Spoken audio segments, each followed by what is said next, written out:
Hello Bitcoin holders guys, so BTC is stuck from long time, approximate from last 1 week guys. BTC is stuck from 16,800, 400 and 900. Now it's stuck.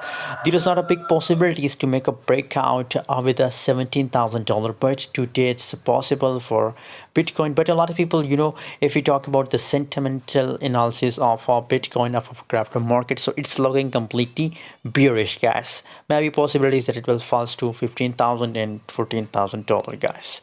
By the way, for more update and for latest update, you have to join my Telegram group guys. Link is available in video description. Check the description and join for free signal for free market update guys. 24-hour volume, 3.10% volume is positive. But still, as I told you, that the market sentimental tell us that it's so bearish guys, so be safe from it guys. By the way, what's your opinion about BTC? Please share in the comment box. As I told you that the market is bearish, so possibilities that it will crash more.